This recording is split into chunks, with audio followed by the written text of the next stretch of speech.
몇까지 했습니까? 몇까지 했나요? 네, 딱 이제 해야 돼요.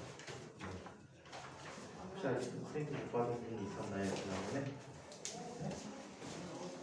교재 못 받은 사람? 수업 많이 나고. 다음 시간에 4주시간. 근데 뭐 저희 그거 뭐 한다고? 뭐?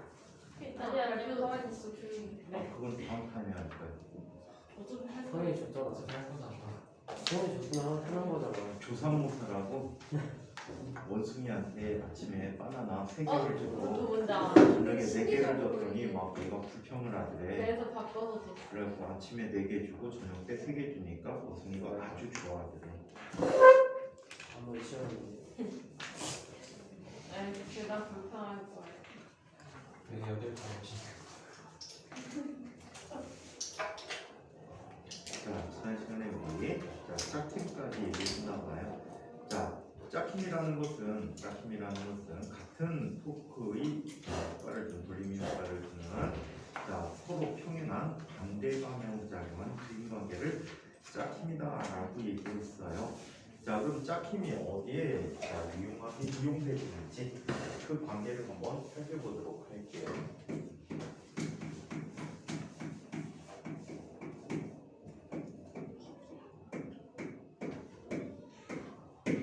짝힘의 이용에 대해서 한번 살펴보도록 합시다. 짝힘은 자, 이렇게 사용하고 있다라고 해. 가장 대표적인 짝힘을 이용한 예가 자동차 핸들이야. 자동차 핸들인데 자, 어떻게 만들었는지 한번 보자. 옛날 자동차들은 교통수단이 아니고 일종의 장난감이었대요. 속도도 매우 느렸고 시속 7km. 7km도 안 될 정도, 사람이 걷는 빠른 정도밖에 안 됐다라고 생각해요. 그러니까요. 자, 그래서 이거를 조작하려면 요즘은 자동차들이 다 파워 핸들이잖아. 힘을 살짝 줘도 팩팩 돌아가는데 선생님 대학원 다닐 때만 해도 파워 핸들 아닌 차들도 많았다. 힘으로 돌려야 돼. 여자들 운전하기가 나빴지. 옛날에도 마찬가지였다는 거야. 핸들 형태가 이렇게 막대기 형태로 돼 있었어. 쭉 꺾어진 형태. 그래서 이렇게 움직였대. 매우 불편했겠지. 자, 이렇게 운전을 하다 보니까 자, 여기에 필요한 힘이 F만큼의 힘이 필요했대. 오케이? 근데 여자들이 이거를 갖고 놀고 싶어졌어. 근데 힘이 부족해. F만큼의 힘을 낼 수가 없대. 그래서 F만큼의 힘의 효과를 주게 하기 위해서 어떤 방식을 택했니? 핸들의 레버의 길이를 2배로 만든 거야. 그럼 힘은 얼마 갖고도 충분해? 힘은 얼마 갖고도 충분합니까? 2분의 F 갖고도 충분하겠죠. 근데 2분의 F가 됐더니 문제가 생겼어. 어떤 문제가 생겼을까? 한번 돌리려면 작동 길이가 커지는 거야. 작동 거리가 커지니까 심하게 커브 돌 때는 내려서 돌아야 돼. 혹시 경운기 알아요? 네. 경운기들 핸들 손잡이하고 앞바퀴 사이 간격이 되게 멀거든? 그래서 이것도 극커브 돌려면은 경운기 몰던 사람이 내려가지고 그걸 걸어가면서 밀고 가야 돼. 그래서 커브길 다 돌아가면 다시 올라타고 가. 선생님 국민학교 때 친구가 경운기 운전을 되게 잘했어. 걔네 동네 놀러 가면 걔가 경운기 태워줘가지고 동네 구경시켜줬지. 와, 골목골목길 진짜 잘하고 다녀. 요즘 불법이지. 요즘 불법인데 옛날에 그런 게 어딨어. 경운기 면허증도 없었는데 그냥 갖고 애가 몰고 다녔다고. 너 이거 해도 돼? 우리 할아버지가 언제든 오라 그랬어. 애들 태워가고 경운기 사고 나면 큰일 났는데. 자, 작동거리가 커지다 보니까 불편해. 그래서 이 핸들을 이렇게 만들어 버렸지. 자, 양쪽에 얼이 되게끔 해놓고 레버를 달라는 거예요. 그럼 양쪽에 2분의 FC 똑같이 주면은 같은 형태의 토크가 되겠지. 같은 값의 토크를 갖게 돼. 그래놓고 보니까 불편해. 이렇게 돌려야 되니까 힘이 제대로 안 들어간단 말이야. 접선 방향의 힘이 각도가 생겼으니까 접선 방향에 힘이 작용해야 되는데 그렇지 못하더라는 거지. 그래서 항상 접선 방향에 힘이 작용할 수 있게끔 이 레버 둘레에다가 이렇게 원의 고리를 달아놓은 거예요. 원 모양의 고리를 달아놨어. 그럼 항상 접선 방향의 힘을 두 손으로 줄 수가 있게 된 거예요. 이해해? 그래서 자 이런 형태의 핸들이 발전하게 됐다. 근데 요즘 파워 핸들이라 한 손 갖고 하지. 한 손 갖고도 좀 아줌마들도 한 손으로 하지. 아주 쉽게 너무 잘 돌아가서 탈이지. 자 그래서 짝힘을 이런 식으로 이용했다. 마찬가지로 수도꼭지. 여러분들 수도꼭지 보면 자 옛날에 수도꼭지 어떻게? 혹시 이렇게 돼갖고 가운데 있고 두 개로 된 수도꼭지 본 적 있니? 네. 이런 수도꼭지 하나 달 때마다 두 개 달아서 동시에 밀면 어때? 힘이 덜 들어. 이거를 응용했어. 혹시 이렇게 생긴 수도꼭지 본 적 있니? 네. 이런 수도꼭지 얘는 접점 3개 써주면 돼. 힘이 더 작아도 되거나 이 둘레가 좀 더 작아도 돼. 그러다가 나온 게 있어. 어떤 수도꼭지? 원통으로 된 수도꼭지. 움켜쥐고 돌리면 접점마다 힘이 다 작용하고 있는 거거든. 훨씬 더 쉽게 회전시켜 줄 수가 있어. 수도꼭지가 발전한 거. 요즘은 원터치. 원터치도 아니더라. 백화점 같은 데 가니까 손 대면 나오던데? 네. 손만 대면 나오더라고. 자, 그래서 이런 수도꼭지 형태들. 자, 그 다음에 또 뭐가 생겼을까? 드라이버, 도라이바. 나사열 때 쓰는 거. 이 드라이버도 역시 손잡이가 이런 형태로 돼 있지. 역시 온손으로 움켜줘서 더 큰 토크의 효과를 주게 만들어준 장치다 라고 얘기해 줄 수가 있습니다. 자, 그래서 짝힘들에 대해서 지난 시간에 살펴봤었고요. 자, 오늘은 질량 중심에 대한 얘기부터 한번 살펴보도록 하겠습니다.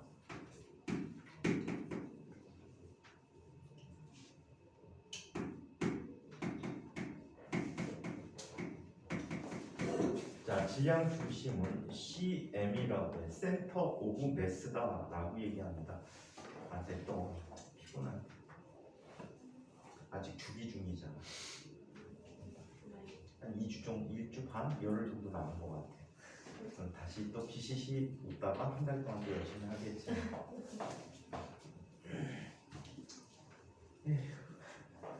상호 돌리기 그렇게 하고 싶었어? 응? 상호 돌리기. 자, 질량 중심을 한번 살펴보자. 질량 중심은 자 이런 특성을 갖고 있어. 어떤 부피가 있는 물체야. 실제로 부피 없는 물체는 없지, 그지? 하지만 우리가 여태까지 배운 모든 물리에서 모든 물체는 한 점이라고 생각했단 말이야. 부피를 전혀 고려하지 않았었어. 부피가 있을 경우에는 어떻게 처리했습니까? 모든 질량을 한 점에다가 뭉쳐주는 거야. 바로 무게중심 또는 질량중심이라는 점에 뭉쳐주고 그 점을 우리는 질점, 질량이 모두 모여있는 점이다. 질점이다 또는 입자, 파티클이라는 개념이다 설명을 해줬었다고 합니다. 자, 그래서 그 부피가 있는 경우에 모든 질량이 뭉쳐있는 그 점을 찾는 것, 그 점을 우리는 질량중심이라고 얘기할 수 있다라고 해요. 그럼 질량중심을 어떻게 하면 찾을 수 있을까요? 질량중심 찾는 방법. 수학에서 우리 도형에 자 삼각형에 오심이 있다는 거 알고 있지? 자, 오심 뭐뭐뭐가 있니? 내심, 수심, 방심, 무게중심. 요즘 방심하고 수심인가 안 배운다며. 그래도 알고 있어라. 물어보실 수도 있다. 안 배운 부분은 이렇게 대답하면 되겠지. 중학교 과정에 지금 내심 그리고 무게중심만 배우고 있니? 네. 그 세 가지를 일단 말씀을 드리는 거야. 그 외에 방심과 수심이 있습니다. 방심의 정의는 어떻게 되고 수심의 정의는 어떻게 됩니다. 물어보겠지. 어떻게? 안 배운 걸 어떻게 알아? 삼각형의 중심에 대해서 공부하다 보니까 이런 것들이 더 있다는 걸 알게 됐습니다. 좋은 방법이죠. 어떻게 공부했어? 그때는 옛날에 있던 예를 들어 엄마나 아빠가 보던 수학책 보니까 나와 있었어요. 그게 아니 그래서 더 관심이 있어서 인터넷을 통해서 더 자세하게 공부하게 됐습니다. 자기주도 학습이 되는 거지. 과거 선생님들은 그런 거 되게 좋아하지. 스스로 알아서 공부하는 거야. 근데 그런 척하면 안 돼. 진짜 해야 돼. 스스로 알아서 공부해야 돼. 정말로. 오케이? 자, 그러면 질량 중심이라는 부분을 한번 이야기해 볼게요. 자, 어떤 판 모양으로 생긴 물체의 질량 중심을 구해보고 싶어. 이런 물체의 질량 중심을 구하고 싶어. 어떻게 구하면 좋을까? 자, 얘는 토크라는 성질을 한번 생각해 보도록 할까? 잡고 있었어. 놨어. 흔들리는 동안에 그지? 그러다가 시간이 한참 지나면 얘는 멈출 거야. 자, 왜 멈췄지? 이때 나타난 토크가 0이기 때문이야. 무게도 있고 힘도 있고 회전축으로부터 무게중심까지 거리도 있거든. 근데 이렇게 멈췄다는 것은 토크의 평형이 이루어져서 토크가 0이 됐다는 거지. 토크는 한 종류밖에 없는데 0이 됐대. R도 있고 F도 있어. 그럼 뭐가 0이 돼야 돼? 토크의 정의에 의해서 사인 세타가 0이 돼야 되겠지. 사인 세타가 0이 된다는 건 무슨 뜻이야? 힘의 방향과 즉 무게가 향하는 방향과 회전축으로부터의 거리 방향이 나란해야 된다는 거야. 즉 무슨 뜻이냐면 여기에 연직선을 그리게 되면 연직선상 어디인가 무게중심이 있다는 이야기야. 오케이? 자, 그 다음에 다른 점을 잡아서 또 흔들리 운동을 시켜. 그럼 마찬가지로 같은 무게중심에 대해서 토크가 0인 시점이 나타나는데 그때가 연직선상에 있을 때야. 두 연직선의 교점을 잡아주시면 그게 무게중심이 된다. 또는 질량중심이 된다라고. 부피가 있는 물체래. 부피가 있으면 어떻게 해주면 될까? 부피가 있으면 한 점을 더 잡아서 움직이면 되겠지. 한 점을 더 잡아서 살펴보면 정확한 무게중심을 알아낼 수가 있다라고 합니다. 자, 그래서 교재 내용을 통해서 한번 살펴보도록 할게. 자, 무게중심, 질량, 물체의 모든 질량이 모두 모여있다고 볼 수 있는 점을 질량중심이라고 하고 이 점을 질점 또는 이 입자 자체를 요 자체를 입자, 파티클이라고 표현해주고 있습니다. 자, 물체를 한 점에 매달거나 받쳐주면서 평형을 이룰 때 무게중심은 그 점을 지나는 연직선상에 있다. 균일한 밀도에서는 기하학적으로 대칭인 지점이 질량 중심은 그 대칭 축상에 있다라고 얘기해 줄 수 있죠. 자, 한편 질량 중심은 물체의 외부에 있을 수도 있다라고 해. 혹시 문방구나 아니면 왕복호모 가면 독수리가 있어. 부리를 손으로 받쳤더니 아무리 흔들어대도 얘는 평형을 잡는 독수리가 있어. 걔네들 보니까 날개 끝이 묵직해.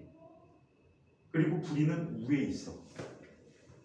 그래서 부리를 받치게 되면 무게중심보다 윗부분을 받쳐주기 때문에 얘가 평형을 이룰 수가 있게 되는 거야. 아무리 흔들어도 중심을 잡아주게 되지. 본 적 있죠? 승용이 본 적 없구나. 승우 본 적 없구나. 승용이 어디 갔어? 오호. 본 적 없어, 승우? 있긴 한데 왜 이런 거 잘 기억이 안 나? 이거 선생님 대학원 다닐 때 지도 교수가 연구실 테이블에 항상 연필 위에다 올려놨는데 연필꽂이에 연필이 항상 얘가 그러고 있어. 툭툭 쳐보는데. 그러면 계속해서 무게중심은 그 물체 외부에 있을 수도 있고요. 한편 중력장이 일정할 때 질량 중심의 위치는 무게중심 방상 일치하게 된다. 무게중심은 질량 중심이라고 그냥 보면 될 것 같아요. 그러면 질량 중심의 계산을 이야기해 보도록 하겠습니다. 이 질량 중심의 계산이 오늘 상당히 중요한 이야기가 될 거예요. 질량 중심의 계산을 살펴보는데 이렇게 한번 볼까? 여기 두 물체가 있어요.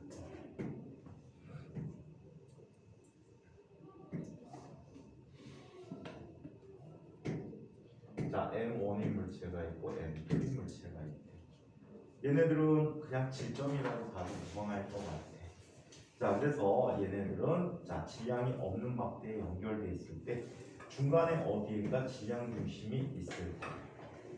그죠? 질량 중심이 있을 거야. 이때 M1으로부터 질량 중심까지의 거리를 x1, M2의 질량 중심에서 자 질량 전체 질량 중심까지 거리를 L2라고 이야기하자. 이렇게. 자 이때 자 기준 위치를 잡을게. 이게 x가 0인 기준점이야. 자 그러면 M1의 질량 중심의 위치는 x1이 되고요. 자 그 다음에 질량 중심까지의 거리는 원점에서 xcm이 되고요. 자 그 다음에 M2에 대한 질량 중심까지의 거리는 x2라고 이야기하자. 여기에서 우리는 질의 원리라는 걸 쓸 수 있어.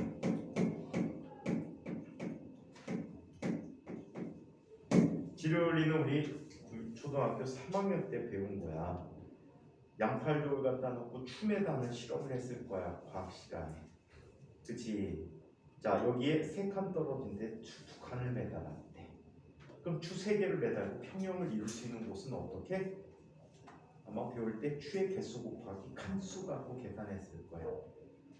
추의 개수 곱하기 칸수, 그게 바로 토크의 개념이란 얘기지. 돌림 힘의 개념이야. 그래서 질의 원리는 여기서 뭐가 되니?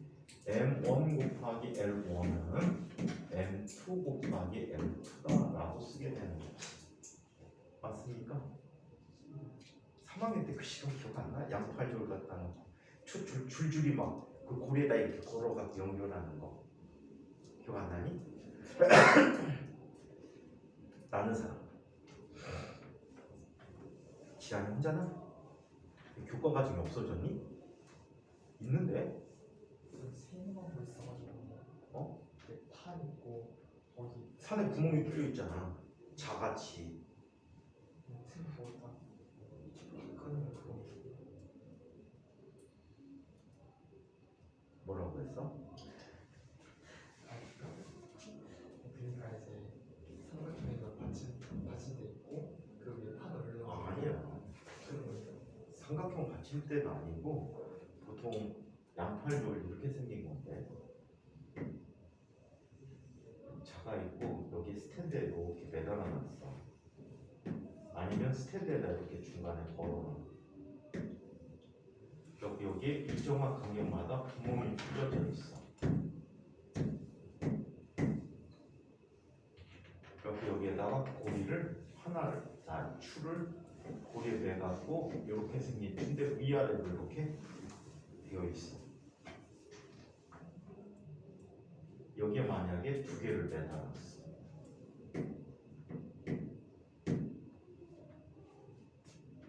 그죠, 언니? 그리고 여기의 위치에다가 이렇게 4개를 매달면 얘들이 평형이 되는.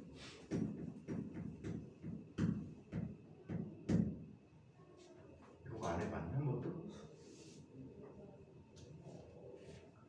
와, 5학년 때 소금 결정 키우기 해봤니?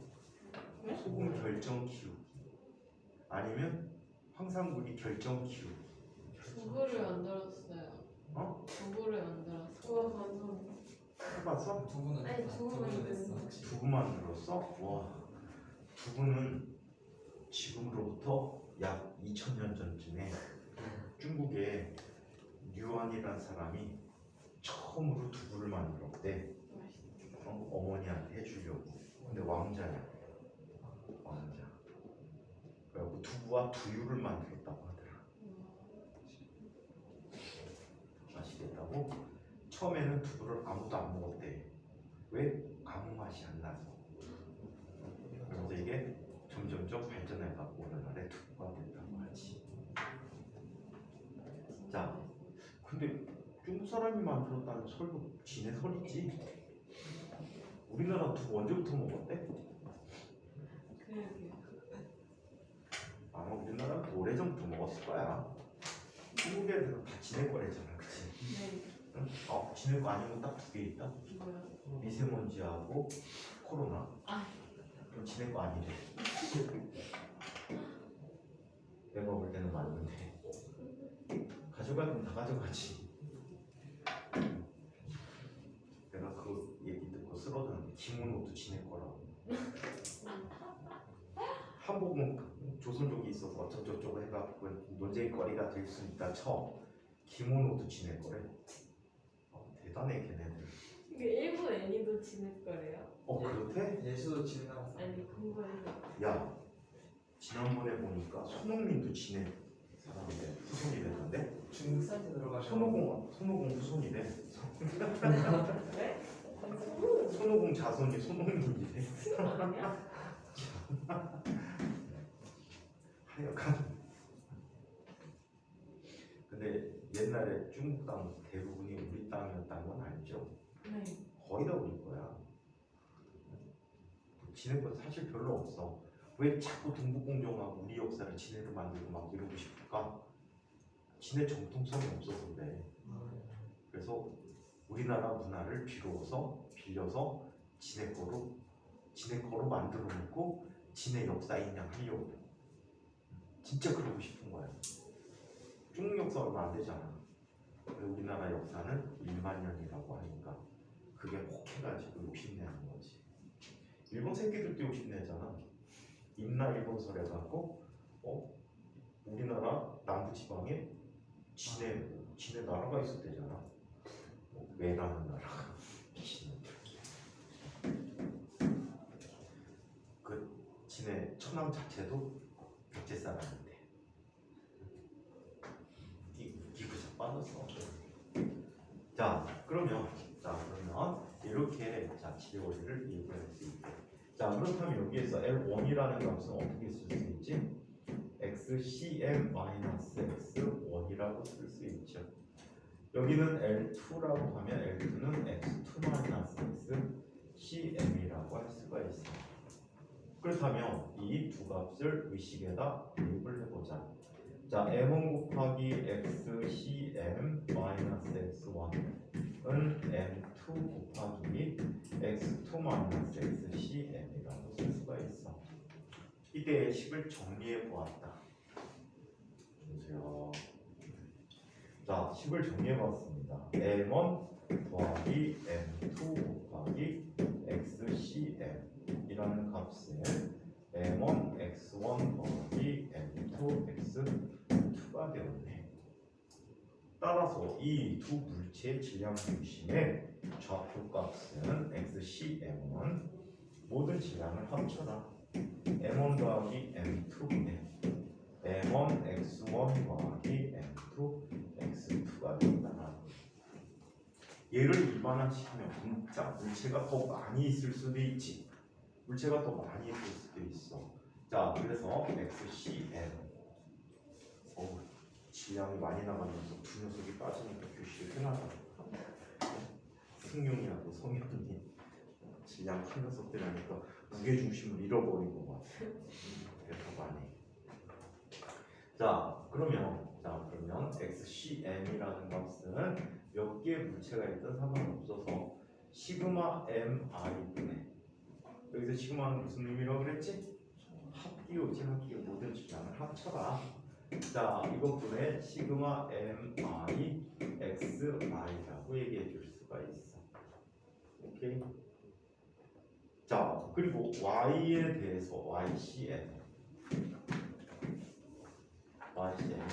시그마 MI분의 시그마 MI YI라고 이야기를 할 수가 있겠지. Z까지 쓸 수 있는 우리는 주로 평면에서의 문제를 보기 때문에 이 정도로 족하자. 그래서 이게 질량 중심화하는 식이 되거든요. 자, 그러면 이거를 간단한 연습을 한번 정리해 보도록 할까? 간단한 연습 두 가지 한번 살펴보자. 첫 번째 연습. 자, 여기 길이가 10cm인 철사가 있어. 이 철사를 각각 2cm, 3cm, 5cm씩 이렇게 부러뜨렸어.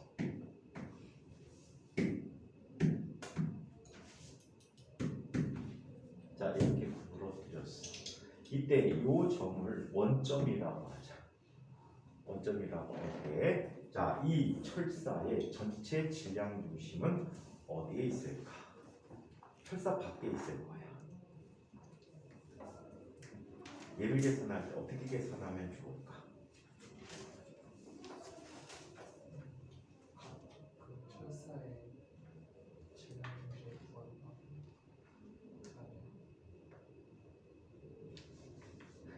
질량 중심 구하는데 그거 구한 다음에 뭘 하려고? 세시에서 그렇게 하거든요. 뭘 삼각형식이나? 자, 얘는 이러면 되겠다. 철사를 다 끊어뒀다라고 가정을 하는 거야. 1cm당 질량을 m이라고 할까? 라지 m이라고 할게. 스몰 m 썼더니 자꾸 선생님 왜 센티미터를 했다 미터를 했다 왜 그래요? 뭐 이래. 그래서 라지 m을 쓸게. 자, 여기에 이 라지 m인 부채가 있어. 2cm. 얘 좌표는 얼마가 되니? 여기 질량 중심이 여기 있잖아. 이만큼. 그럼 좌표는 얼마가 돼? 1,3이 되겠지.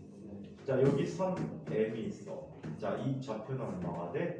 0,1.5가 돼버리겠지.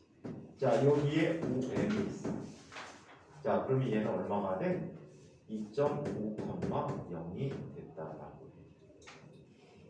그러면 세 질점에 대한 질량 중심을 구해주시면 되겠다. XCM 전체 총 질량을 합해라. 얼마가 되지? 10m이야. 10m분의 자, 하나씩 해주면 돼. 2m 곱하기 1 더하기 3m 곱하기 0 더하기 5m 곱하기 얼마? 2.5가 돼버렸지. 그럼 얘는 필요 없지? 12.5, 2.0 그러니까 얼마가 돼? 14.5m이 돼버리지. m 그냥 다 지워버려. 그럼 얼마가 되니? 1.45cm가 되겠지. 자, YCM도 한번 구해볼까? YCM 전체 총 질량은 얼마가 돼? 10m이야. 자, 3m자, 2m짜리가 어디에 있지? 3의 위치에 있지. 더하기 3m짜리가 1.5에 있고 5m은 0이니까 쓰지 말자. 5m은 0이니까 쓰지 말게. 자, 그럼 얘는 얼마가 돼버리지? MMM5로 지워서 버리기. 얘는 얼마? 1.05cm가 돼. 오케이? 굉장히 유명한 문제야. 이혼이 뭐 이해 안 되는구나. 이혼이 이해 안 되지? 아니 그냥 졸려서. 이혼이가 졸려? 손준이도 아닌데 왜 졸려? 손준이 잘 깼는데. 에어컨을 트는 게 좋겠어요. 잠깐 틀어줘. 따뜻한 게 좋아요. 선생님, 저 비용 때문에 화장실 좀 비용 때문에 가지고 보통 마려워서 가는 건데 겸사겸사 빨리 갔다 와. 무슨 찾기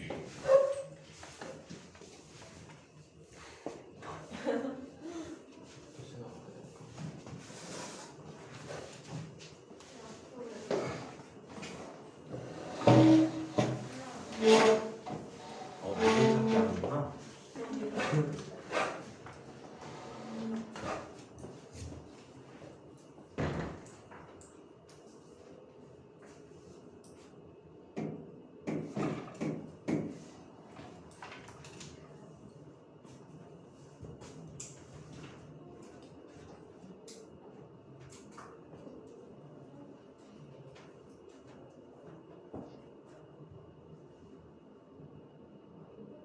선생님 어저께도 안 왔지? 어제 왔어? 각시간에만 어설피는구나.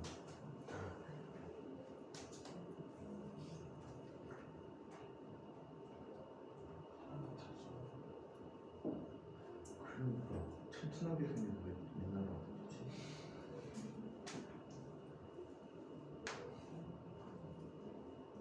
준서 이 녀석 1시간 있는 데다니 하루 묵겠구나.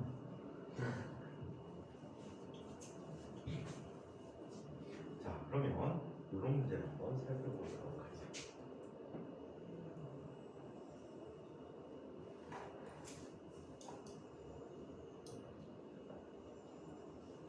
이쪽에 원판대기가 있어. 질량이 균이랑 원판이 있대. 반지름이 얼마나 될까? 라지 어리가. 여기가 원점이야.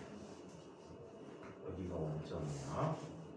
자, 이때 여기에 판을 오려내는 거야. 자, 판을 오려내서 반지름이 2분의 어류만큼 판을 오려냈다. 그러면 실제 차 있는 부분이 질량 있는 부분이 어디에만 존재해? 이곳에만 존재하겠지. 그렇죠? 자, 이렇게만 존재할 거예요. 이 경우에 질량 중심의 위치는 어디에 있을까? 질량 중심의 위치를 이야기했지. 얘는 두 가지 방법으로 풀이해 보도록 할게요. 지금 배운 방법과 토크를 이용한 두 가지 방법으로 계산을 해보도록 하죠. 자, 얘는 지금 두 원점을 지나는 직선 위아래로 대칭일 거야. 그렇죠? 네. 위아래로 대칭일 거야. 승기 무슨 생각해? 하고 있는. 솜이? 되게 어려운다. 얼굴 표정이 밝아지는데 얘기하니까 아, 그럴 수 있어. 애증이 싹 터서.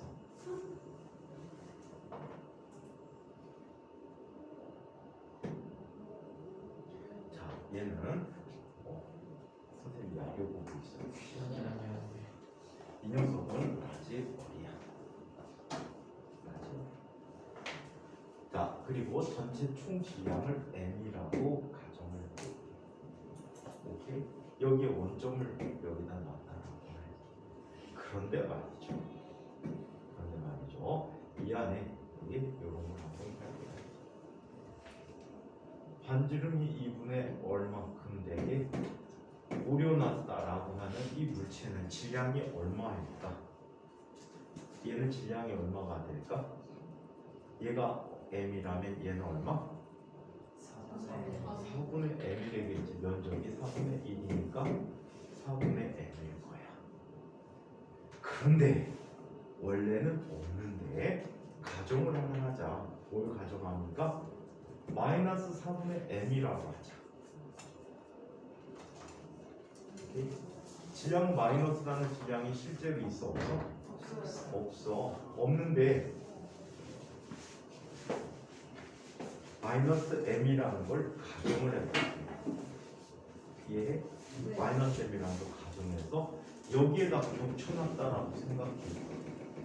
그럼 원래 여기에 4분의 m이 있었는데 마이너스 4분의 m이 겹쳐지면 질량이 어떻게 되지? 0이 돼버리겠지.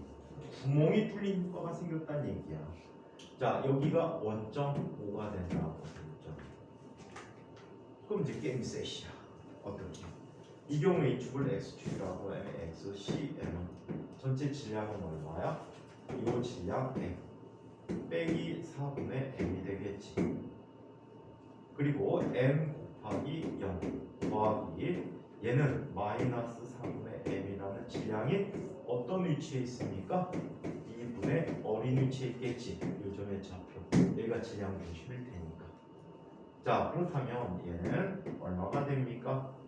4분의 3m 분의 마이너스 8분의 m 어린 mm 지워지니까 얘는 얼마가 되니? 마이너스 6분의 어리 되는 지점에 원점으로부터 전체 6분의 어린 지점에 질량 중심을 갖게 됐다라는 얘기야. 아시겠어요? 자, 그래서 이렇게 질량 중심을 이야기하면 되겠습니다.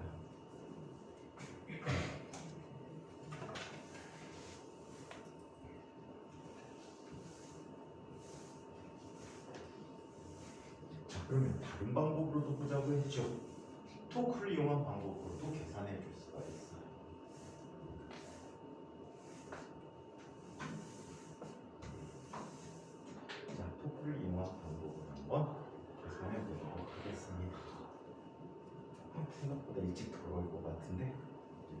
같겠어. 자, 그러면 두 번째 방법으로 한번 이야기해 보도록 하자.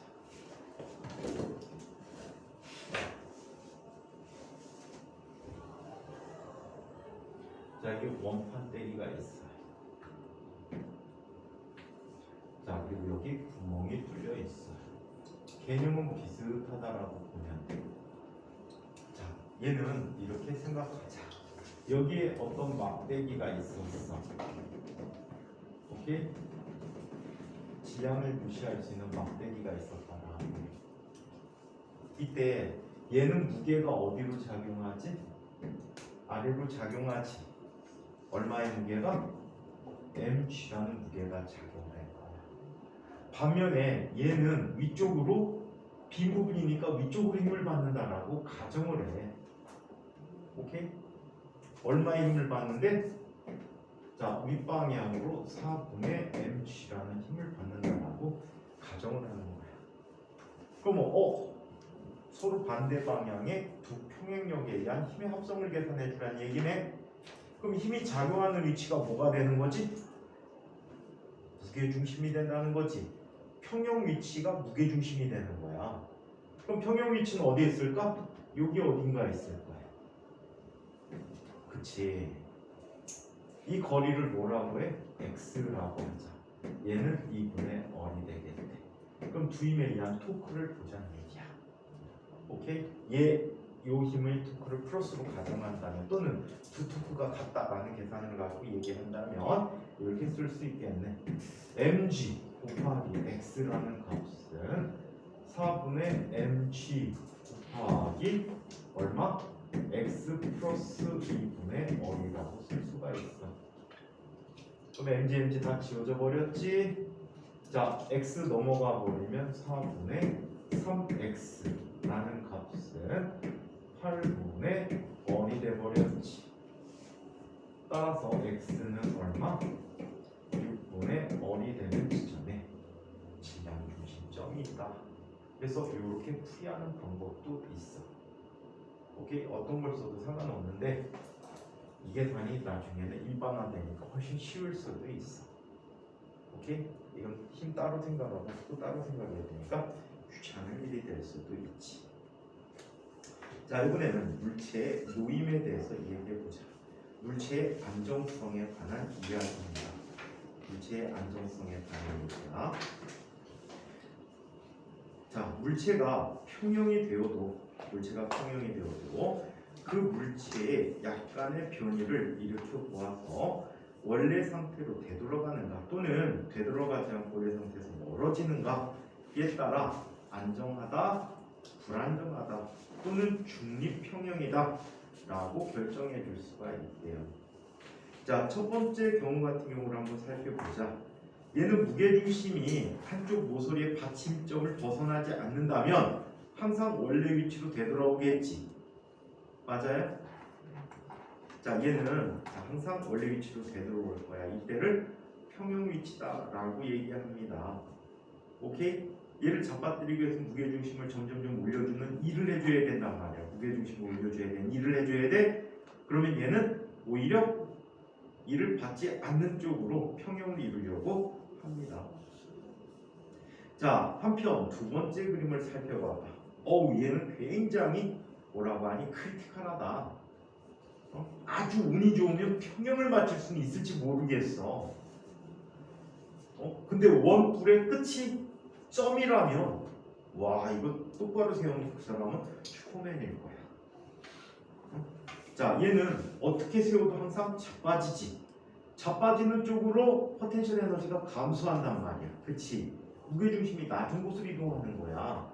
그래서 얘는 자발적으로 그 이동을 해. 이런 아이들은 뭐야? 불안정하다라고 표현해 줄 수가 있어. 불안정한 모습이야. 반면에 지는 어떻게 변해도 무게중심 위치 변하지 않지. 그치? 누워 잡아서 뒹구는 거잖아. 그래서 얘는 무게중심 위치 변하지 않아서 얘는 중립평형에 있다라고 얘기해 주는 거야. 자, 한번 보자. 안정 중심의 위치가 높아진다. 안정한 상태는 중심의 위치가 높아지게 돼. 그래서 현재 상태에서 자, 중심의 위치가 최저점이 되는 거지.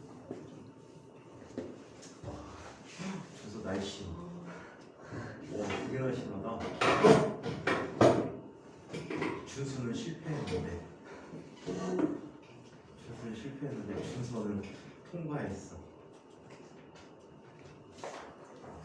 자, 그러면 이쪽 줄이 승용이까지 셋이 앉으면 셋 다 헤비하다. 거기에다가 승용이하고 선생님이 있으면은 이반의 체중의 절반은 담당할 수 있을 텐데 최소 선생님이 2명 먹고 들어가는데. 자, 그래서 자 이렇게 자 안정한 상태를 얘기하고, 불안정 상태라는 것은 중심 위치가 낮아진다. 현재 상태에서 중심의 위치가 최고점이 된다. 자, 중심의 위치가 변하지 않는다. 움직였을 때나 현재나 중심의 높이가 항상 일정하다라고 얘기해 줄 수가 있습니다. 이야기를 세월호까지 한번 가볼까요? 자, 우리 부력을 아직 배우진 않았지만 부력이라는 힘이 있어. 부력이라는 힘이 있는데, 자, 잠깐 배 얘기로 옮겨가 보도록 하자. 안전이라는 측면을 두기 위해서. 자, 일반적으로 배들은 이런 형태의 힘의 평형 관계를 자, 배가 있거든. 배가 있어요. 이때 배가 똑바로 선 상태에서 보통은 이런 형태로 나타납니다. 자, 배는 적당한 깊이까지 잠겨줘야 돼. 자, 이때 자, 배의 질량 중심이 있어. 배 질량 중심이 있고요. 자, 그리고 가라앉은 만큼 배는 어떻게 하려고 하니? 뜨려고 하거든. 뜨려고 하는 부력에 대한 중심점이 있단 말이야. 그 두 녀석이 서로 일치하면서 부력의 중심 부분이 중력 중심보다 높은 쪽에 위치해야지 불치에는 이 배는 안정한 상태가 돼. 왜? 약간만 기울어봐. 약간만 기울게 되면 자, 부력의 중심이 움직여지거든. 깊이 잠긴 쪽으로. 그러면서 부력은 위쪽으로 나타나고 무게중심이 이 자리에서 고대로 아래로 눌러주지. 그럼 이렇게 기울어진 상태를 어떻게 만들어줘? 똑바로 서게 만들어줘. 반대로 잡아줬을 때도 마찬가지야. 근데 뒤집어지는 배의 특징은 이런 특징이야. 그 세월호라는 배를 이야기해서 한번 해보도록 하자. 자, 세월호라는 배는 말이야, 어떤 일이 있었냐면 이런 일이 있었어.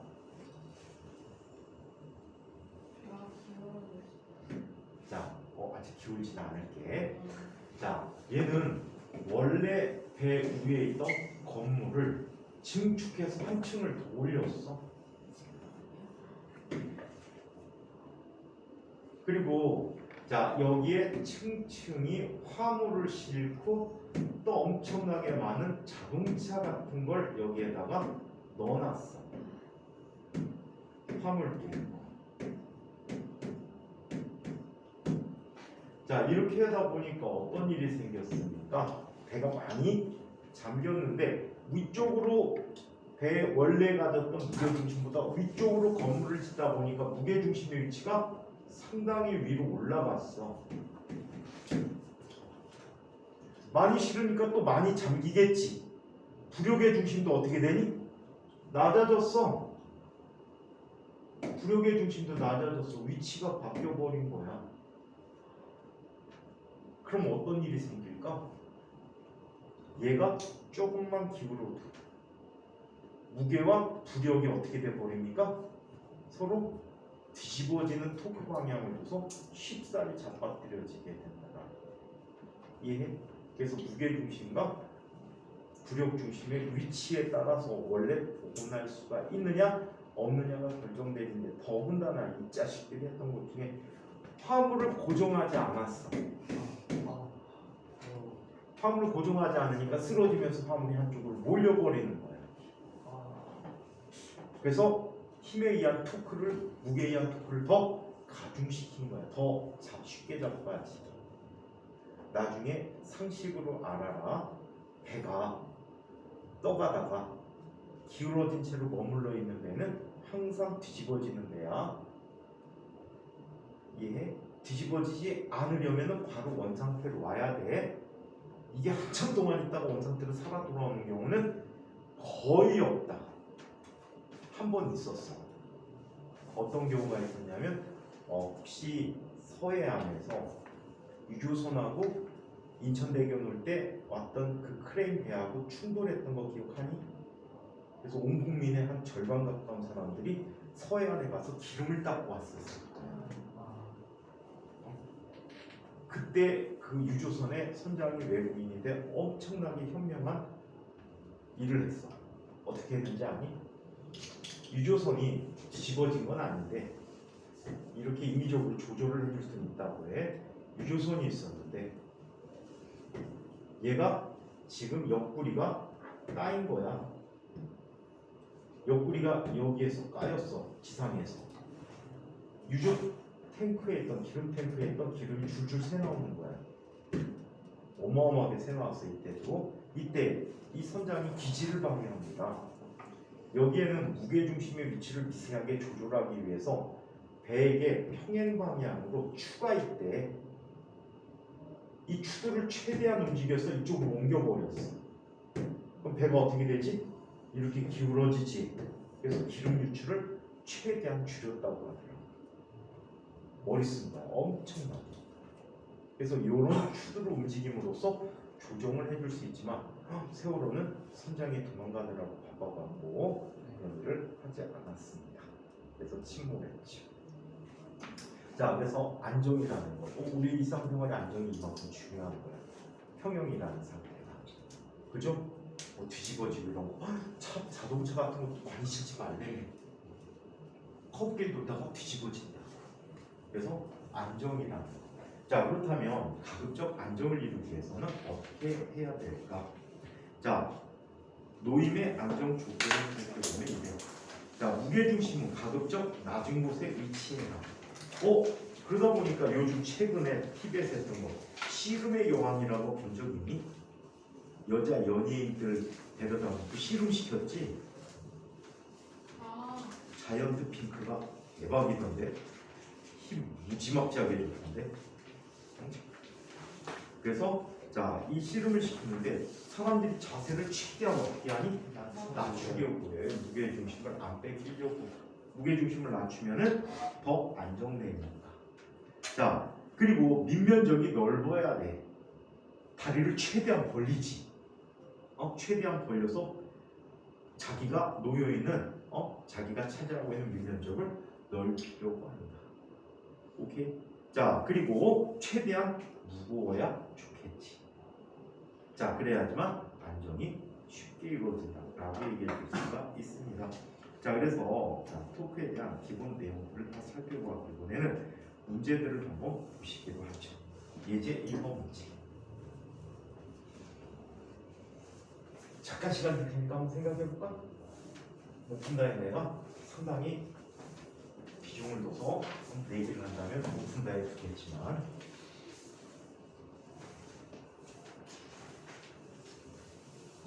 잠깐 한번 생각해보고 선생님이 바로 풀어드리도록 할게요. 추워?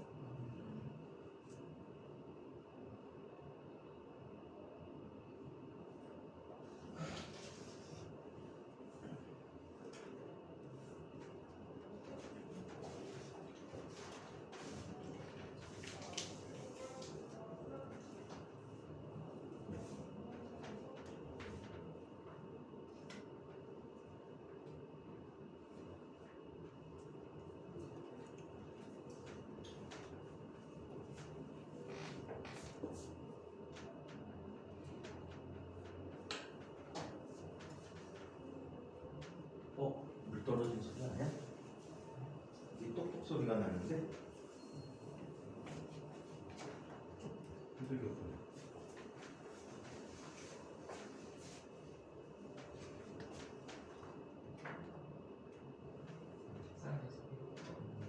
책상에서 소리야? 책상에서 나는 소리야? 신기한데?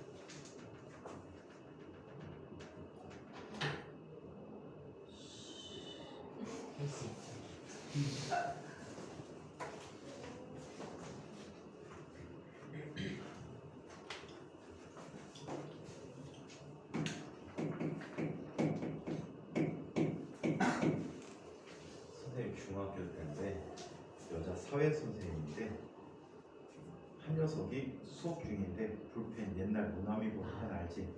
딱딱딱딱딱딱 그걸 계속 얘가 습관으로 했어. 그래서 수업 막 이 책을 읽어주고 있었던 때거든. 그러더니 누구야? 나 잡아냈어. 그러더니 얘를 교탁 밑에다 집어넣고 발로 교탁을 쳐버려. 계속 야 조용하지? 어때? 어때? 이 새끼가 어디 볼펜을 똑딱거려?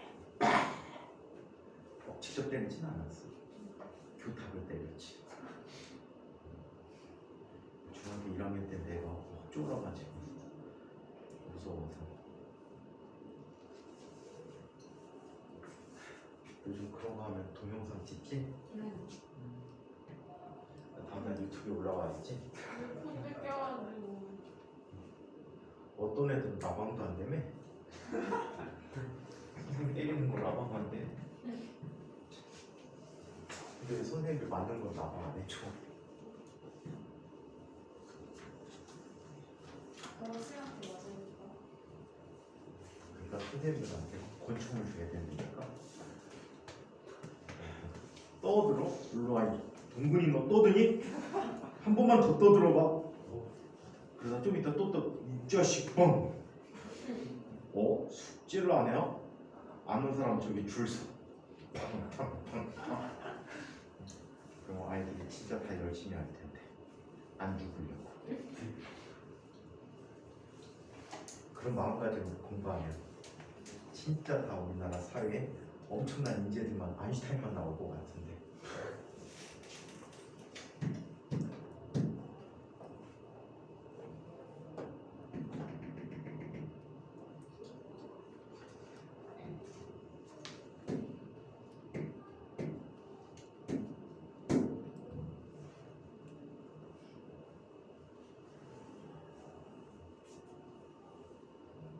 됐습니까?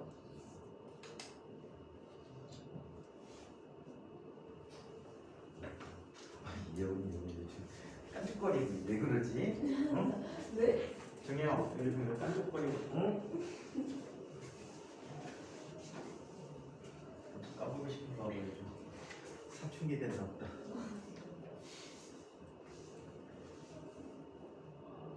이 학년 한 녀석이 자꾸 결석이야.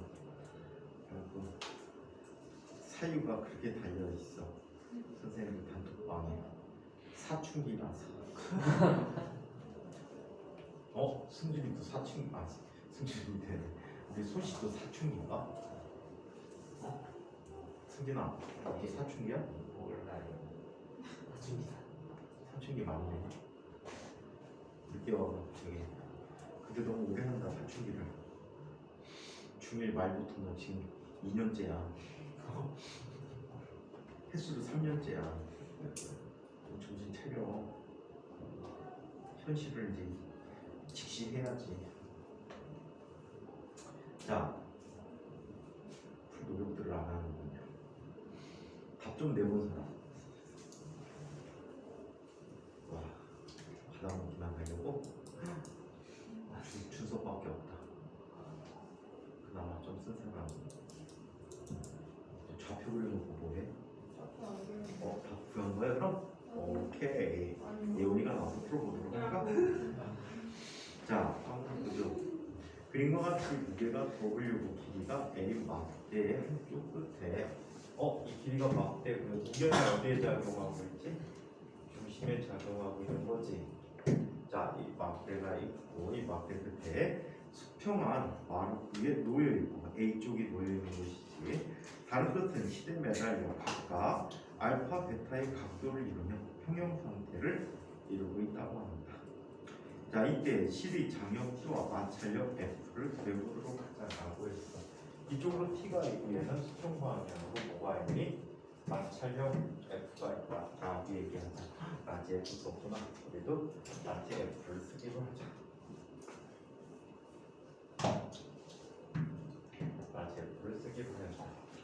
그럼 힘을 분해해서 나타내 보도록 할까? 자, 얘는 지금 수평 방향으로 어떤 힘이 나타나지? T 곱하기 사인 베타. 자, 그리고 얘는 이쪽 방향으로 어떤 힘이 나타나지? t 곱하기 코사인 베타라는 힘이 나타나겠지. 그렇지요? 맞아요?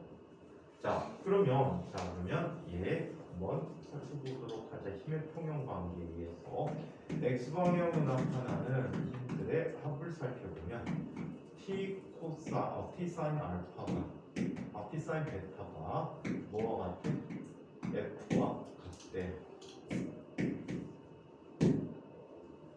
자 그래서 x 방향으로 나타난 힘들의 합을 봤고 y 방향으로 나타나는 힘들의 합도 살펴봤더니 자 t 코사인 베타라는 값 마이너스 w가 뭐가 돼버리는 거지?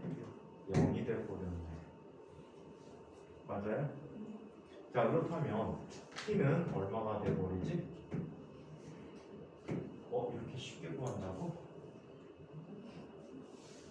이렇게 쉽게 구한다고? 어허. 오호. 이렇게 쉽게 구할 리가 없는데 두 가지를 한번 따로따로 한번 봐야 되겠다. 자 코사인 베타분의 w라는 게 t가 돼버리고 f는 뭐가 되니? w 탄젠트 베타인데 이거 아닐 텐데 이렇게 쉽게 안 나오는데 또 다른 힘이 없나? 이 결과만 갖고는 이렇게 나타나는데 토크를 한번 이용해볼까? 토크를 한번 이용해보자. 여기를 회전축을 해서 토크를 한번 계산해 보도록 할까요? 자 여기가 알파면 얘도 알파가 되겠지. 자 그렇다면 토크들의 합을 살펴보면 토크들의 합은 자 t에 의한 토크 이 방향이 얼마가 되지? 이 방향은 알파 마이너스 베타가 되겠지. 그쵸? 자 따라서 t 곱하기 l 곱하기 사인 알파 마이너스 베타라는 값 마이너스 w 곱하기 2분의 l이 l 곱하기 사인 알파가 뭐가 되니? 0이야. t가 이렇게 달라? 그럼 t는 얼마가 돼버리지?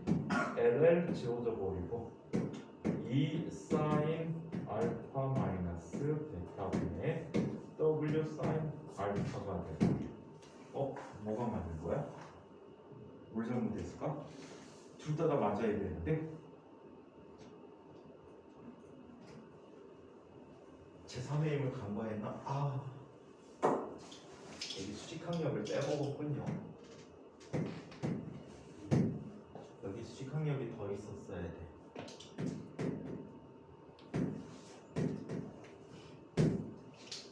그러면 수직항력을 따로 계산해야 되니까 이 방법은 구할 수가 없다가 되겠지. 그래서 아래 방법 써야 되겠네. 가장 중요한 걸 빼먹었었구나. 수직항력이 있었는데. 자 그렇다면 F는 뭐가 돼버리지? F는 뭐가 됐습니까? 요 P 곱하기 사인 베타가 돼버리지. 얘는 2배의 사인 알파 마이너스 베타분의 W 사인 알파 곱하기 자 여기 T라는 값 대입해서 쓴 거니까 사인 베타 대주면 되겠다. 전개해봤자 큰 의미는 안 보일 듯 합니다.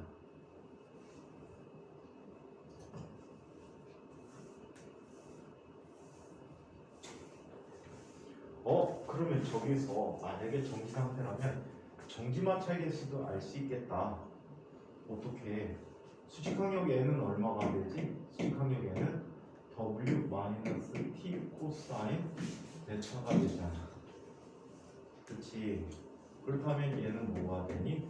W 마이너스 T 대신 넣어주면 2배의 사인 알파 마이너스 베타분의 W 곱하기 사인 알파 코사인 베타가 되겠네. 그렇죠. 자 그러면 얘는 뭐가 되어버리지? 2배의 사인 알파 마이너스 베타분의 W 바뀌어버리고 사인 합부 공식으로 풀어볼까?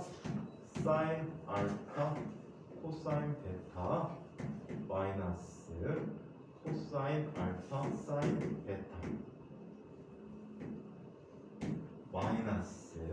마이너스 뭐가 돼버리지? 뭐가 돼버렸습니까? 사인 알파 코사인 베타인데 그럼 음의 값이 돼버리는데 음의 값이 어떻게 되지?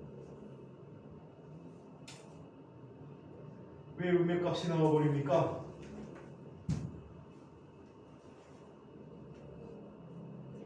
왜 음의 값이 나왔을까요?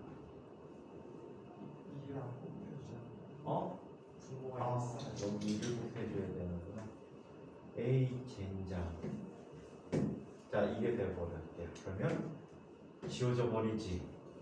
그러면 얘는 뭐가 돼버리니? 그두 번째 하나도 자, 그럼 얘는 이렇게 돼버리겠네. 이 사인 알파 마이너스 베타네. 자, 얘는 큰 의미는 없네. 사인 알파 코사인 베타 마이너스 2배 코사인 알파 사인 베타 곱하기 W가 되지. 이 값이 뮤를 곱하게 되면 뭐가 돼? 마찰력이 된다는 얘기지. 자, 즉 얘는 2 곱하기 사인 알파 마이너스 베타분의 W 곱하기 사인 알파 코사인 베타라는 값은 뮤 곱하기 n이야. 즉 뮤 곱하기 2 사인 알파 마이너스 베타분의 W 곱하기 사인 알파 코사인 베타 마이너스 2배의 코사인 알파 사인 베타가 되버려서 자, 얘는 요만큼 지워지고 WW 지워지고 뮤라는 값은 와우. 자, 얘는 사인 알파 코사인 베타라는 게 사인 알파 코사인 베타 마이너스 2배 코사인 베타 코사인 알파 사인 베타가 되버리네. 자, 양쪽을 이 값으로 각각 나눠주게 되면 1 마이너스 2배의 코사인 베타분의 사인 베타분은 탄젠트 사인분의 이거는 코탄젠트지. 코탄젠트 알파 탄젠트 베타라는 값이 뮤값이 되겠네. 이거는 그냥 번외로 계산해봤어요. 자, 그래서 이제 1번은 그냥 여기까지. 자, 힌트를 모두 표현 안 하니까 엉뚱한 결과가 나오겠다. 그치? 항상 조심하셔야 되고. 한타임 생물이지? 생물한 다음에 다음 시간에 했어요. 그죠? 자, 질문.